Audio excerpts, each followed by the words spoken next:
Those bags are for you and Dad to take. Get out of here, will you? I couldn't hide my shock at the sight of the bags piled up at the front door. Everything in them belonged to me and my husband, from clothes to daily necessities. What's going on? Why are you kicking us out of our own home? My hands trembled with anger at the sheer injustice. Seeing my reaction, my son and daughter-in-law smirked. We're taking over this house before Dad gets back from his business trip. Consider it our wedding gift. That's absurd. You can't do that. Well, you didn't give us any wedding money, so it's only fair. You're old anyway. Why don't you just go to a nursing home or something? Mia said, and Alex burst into laughter. Great idea. Off to the nursing home with you. They both jeered at the idea of sending us to a nursing home. I found the situation so ridiculous that I burst into laughter. They looked at me suspiciously, but I didn't care. Are you sure you won't regret this? Regret? We'll feel relieved. All right then, suit yourselves. I smiled at the bluffing Alex and Mia, grabbed my bags, and left the house. It feels so good without the nuisances. We got the house too. This is awesome. I heard their jubilant voices from the other side of the front door. They have no idea what's coming for them. I dragged my carry-on bag away from the scene. My name is Laura. I've worked in caregiving for many years and retired at 70. I enjoy interacting with people, so even after retirement, I volunteer locally. My husband is also in his 70s and runs a small to medium-sized business. He's quite active for his age, often accompanying his employees on business trips.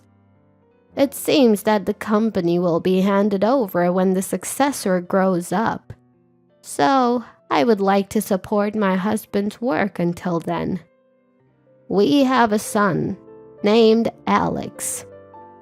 He was a miracle baby for us, as we struggled with infertility for years. We raised him with love and care, and he used to be a well-behaved child. Alex had always been a good kid, the kind of son that made parents proud and neighbors talk. It's not like we spoiled him. We taught him the basics. What's wrong is wrong, and don't do things that annoy others. But when Alex hit high school, we realized there's only so much parents can do. He started hanging out with a local group of troubled teens, and his life began to spiral. The influence of friends can be greater than that of parents. Our once honest and straightforward son became rebellious, selfish, and self-centered. He barely graduated high school and went on to a local college, where he started demanding to live alone. We rented an apartment for him and supported his tuition and living expenses. We hoped college would give him a sense of urgency and a stepping stone to independence. But Alex barely attended classes and remained aimless even after barely graduating. Now, Alex is in his mid-40s. No job, no significant other. Is he going to be all right? These were my worries when I called him about coming home for the holidays. That's when everything started to unravel. Hello, who is this? The voice I heard after 6 months was clearly not Alex's. A woman's voice, cute but somewhat languid. Is this Alex's phone? Who are you? Who are you? I heard Alex's voice faintly in the background. Mia, who are you talking to? Alex, some unknown lady is calling. I don't know any older women. Who is it? Alex, now laughing, took the phone and his voice turned noticeably annoyed when he realized it was his mom. What do you want, Mom? Why? You haven't shown your face in years. How about coming home for the holidays? Your dad misses you. In fact, my husband was really missing him. Probably more than me. He's always concerned about Alex's future and well-being. Maybe it's because they used to fight a lot during his teenage years. But Alex's response was cold. Nah, coming home is a hassle. I'm staying here with Mia. At least call your dad. Yeah, I get it. So the girl earlier, Mia, are you dating her? Living together? I couldn't help but ask about the woman I had just spoken to. Would a girlfriend really answer her boyfriend's phone without permission? Would she rudely address a stranger as you and speak without any courtesy? Honestly, it was pretty outrageous. But instead of answering, Alex just clicked his tongue in annoyance. Ugh, so annoying. What did you say? You guys are always so annoying. Always meddling in my business. Without a shout, he hung up the phone. I had been yelled at during Alex's rebellious years, but I never thought he'd speak to me like that as an adult. I stood there, phone in hand, stunned. I'm home. Did you talk to Alex? That night, I told my husband about the rude woman who answered the phone and the harsh words from Alex. My husband looked serious, but eventually said, Well, he is working. Even if it's temporary employment, let's give him some space. Maybe my husband was right. I was shocked when Alex changed in high school, influenced by his surroundings. I've been anxious that he might be hanging out with the wrong crowd or dating someone questionable. Maybe my over-involvement was getting to him. I decided to consciously hold back on reaching out. A few months later, Alex contacted us. He said he had found a decent job back home and would be returning soon. Despite everything, my husband and I were relieved. It's unsettling when your child is far away, and comforting when they return. But when Alex came home, he brought an unfamiliar woman with him. This is Mia. We're getting married. My husband and I couldn't hide our surprise at the sudden marriage announcement, especially since Alex was still a temporary worker. And Mia apparently wasn't working steadily either. Could they really get by without stable income? Welcome, Mia.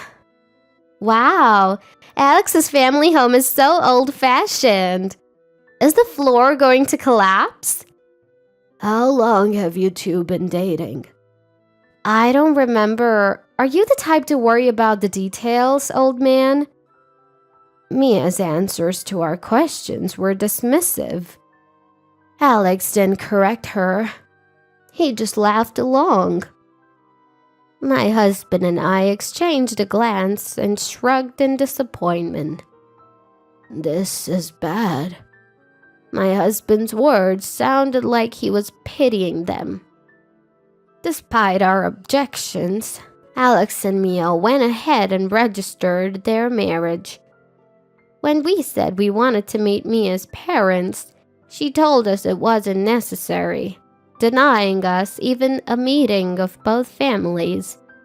Moreover, upon moving back to their hometown, Alex and Mia started living in a brand new apartment. It's so different from the rundown place we were living in before, Alex said, clearly pleased. But with their unstable income, there's no way they could afford the rent for such a nice new place. Sure enough, they started relying on our money. We decided to help with the rent, thinking they'd have expenses as newlyweds. But they also started coming over more often to eat, perhaps to save on groceries. Yet, Mia's attitude remained the same. What's with this side dish? It looks disgusting. It's always been like this. Lacks color or something. Alex chimed in. I was getting irritated. If you don't like it, you don't have to eat it. You're the ones who keep showing up. I'm just cooking extra for you. Mia seemed unfazed and didn't take my words to heart. Influenced by her, Alex became increasingly rude to me and my husband, making us dread interacting with them. Then suddenly, my husband had to go on a business trip. He had to spend several weeks in another region with a potential successor for the company. During that time, I'd have to deal with Alex and Mia alone. I'm really sorry to leave you alone at a time like this. It's fine. You're about to retire from being the boss anyway. And look, we have something to look forward to. True. It's just a matter of enduring until that's completed. Don't let those two get to you too much. We encouraged each other, and a few days later I saw my husband off. After that, for some reason, Alex and Mia stopped coming over, and a brief period of peace was ensued. I was busy with my re-entry volunteer activities, so it was good not to have to deal with them. But one day, I came home to find Alex rummaging through my dresser, where I keep my banking cards. What are you doing? I turned on the lights and shouted. Alex tossed the banking card he was holding. Bad timing. You shouldn't have come back. Do you even realize what you're doing? We're family, so give me some money. We didn't even get a wedding gift from you. Alex lamented not receiving a wedding gift, but that's to be expected. After all, my husband and I still haven't accepted his marriage to Mia. We're already helping with their rent and providing meals. And now he's trying to steal his own parents' banking card. Unbelievable. I immediately kicked Alex out. I don't remember raising a child who would steal money from his parents. If you ever do this again, we're done. I hurled these strong words at him, and he left, clicking his tongue. I immediately called my husband to tell him what had happened. Even though we're family, the fact that Alex was trying to forcibly take money alarmed my husband. That Alex would do something like this. I warned him we'd cut ties if he does it again, but there's no guarantee he won't. Let's move the banking cards to a different location for now. I'll be back in a few days and we can have a proper discussion then. All right, I'll be waiting. Only a few more days until my husband returns. I hid our valuables and braced myself for any surprise visits from Alex and Mia. But I never expected them to resort to such drastic measures. One day, When I returned from my re-entry volunteer activities, I found a truck parked in front of our house. Boxes and furniture were being carried in by movers. I rushed inside and found Alex and Mia. "What are you doing?" "Oh, Mom. Sorry, but we have decided to take this house." "Owning a home is an asset, right? So it's better if we live here instead of you old folks," Mia said, laughing. I was too confused to comprehend what they were saying. "Besides, Dad's still working at 70, right? Even now, he's on a business trip. I don't want to end up like that. Working hard is for suckers. While you guys are still healthy, we're taking what we can." Remarks that make a fool of her husband. Alex's words were a mockery of my husband, who has worked hard as a small and medium-sized business owner. I understand that it's been tough getting the business off the ground, but to me, this felt like an unbearable insult. "Those are your belongings. Get out!" Alex pointed to several bags packed at the entrance. I couldn't hide my shock. Everything from our clothes to daily necessities had been shoved into bags. Why should we have to leave the house we live in for you two? Faced with such unjust treatment, my hands trembled with anger. Seeing my reaction, the couple grinned. "We're gonna make this house ours before Dad gets back from his trip. Consider it a wedding gift." "That's impossible. You didn't give us a wedding gift, so this is only fair. You're old. Why don't you go to a facility or something?" When Mia said that, Alex joined in with a big laugh. "That's a great idea. Old folks should go to a facility.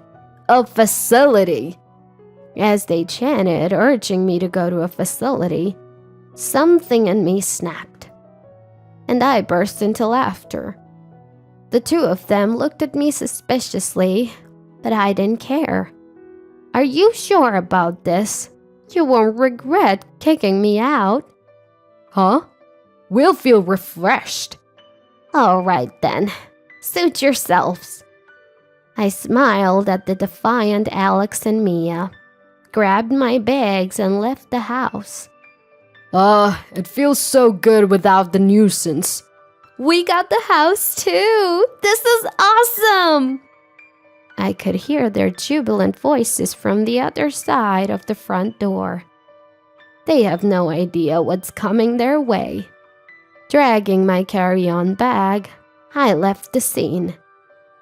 A month later, I received a call from Alex, who knew I was now living with my husband, who had returned from his business trip.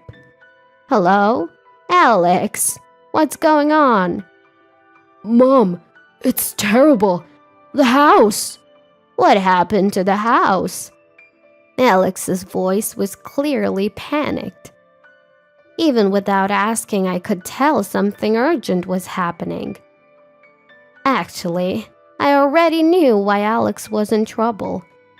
"Did you know this house is going to be demolished?" Oh, did I forget to mention that? My feigned ignorance was met with Mia's voice. "What the hell, mother-in-law? Did you set us up? You moved in without knowing anything. Besides, how could a house that you didn't inherit become your asset?" Mia was still ranting, but I didn't care.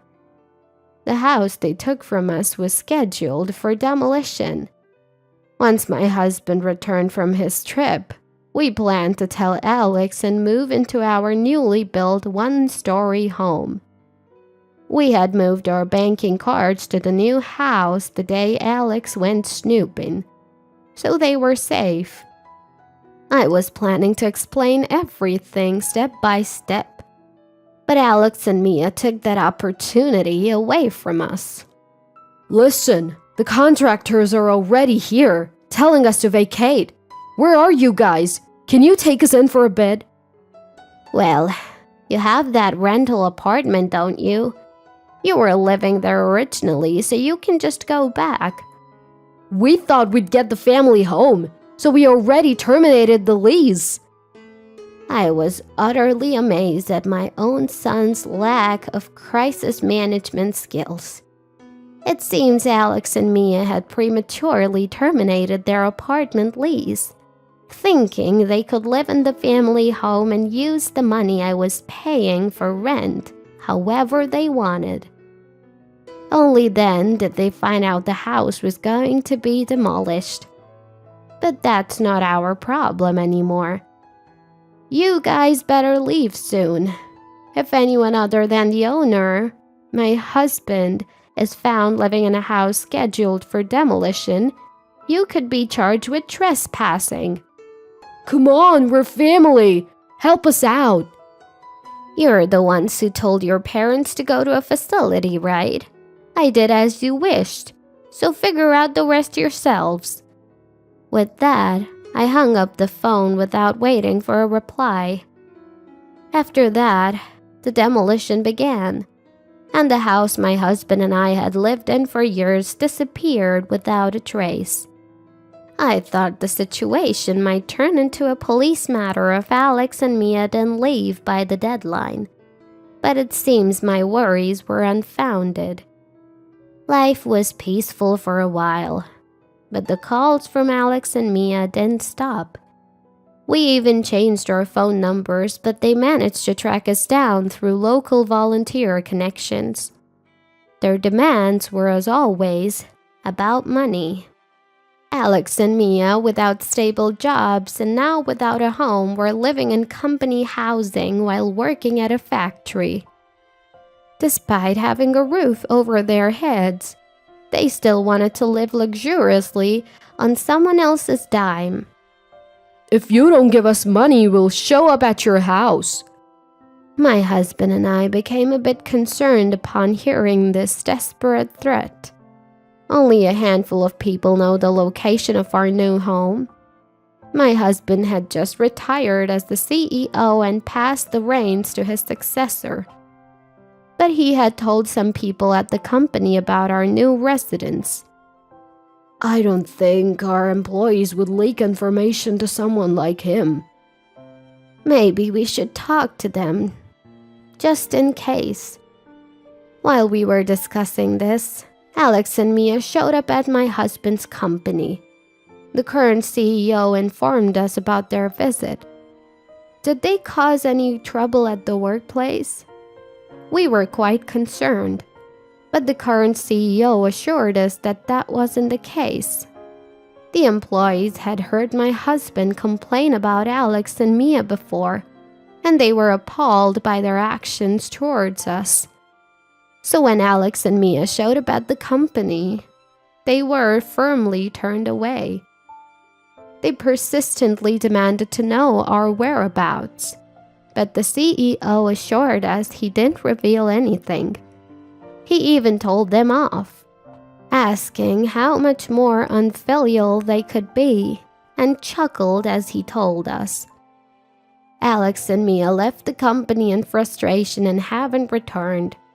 The CEO promised to inform us and take legal action if they try any harassment, which we gratefully accepted. He assured us that the entire company intends to protect my husband and me. It's probably the result of goodwill my husband built up while running the company. And we made a decision. We're cutting ties with Alex and Mia, wanting money so badly that they'd inconvenience not just their parents but also those around them. Exactly. I don't even feel sad about it anymore. Parents and children are separate individuals, even if they share the same blood.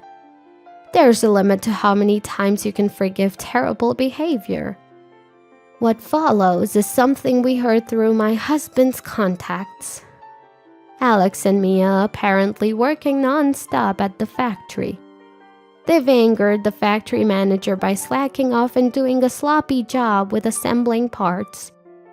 It seems they're now paying the price for their previous laziness. Perhaps because of their busy lives, Alex and Mia are constantly fighting, causing complaints from their neighbors in the company housing.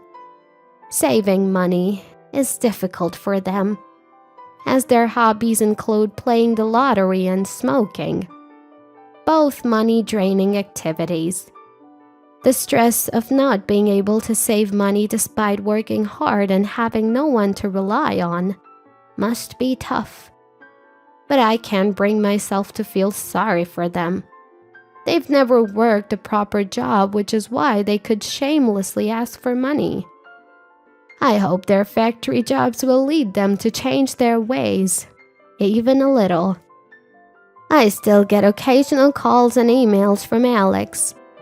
He writes things like he's sorry for what happened and wants to get along as a family. He seems to have changed a bit, but I still can't trust him. Only when they become self-reliant and considerate can we share a life together. As long as they're preoccupied with themselves, a fresh start will be difficult. Since retiring as CEO, my husband has taken up home gardening, something he's wanted to do since he was young. I assist him with his gardening while continuing my re-entry volunteer work in our new location. I had hoped to live peacefully with our son and daughter-in-law. Ideally, I would have wanted to live peacefully with our son and his wife. That wish may not have come true, but as long as I know they're alive and well somewhere, that's enough for me.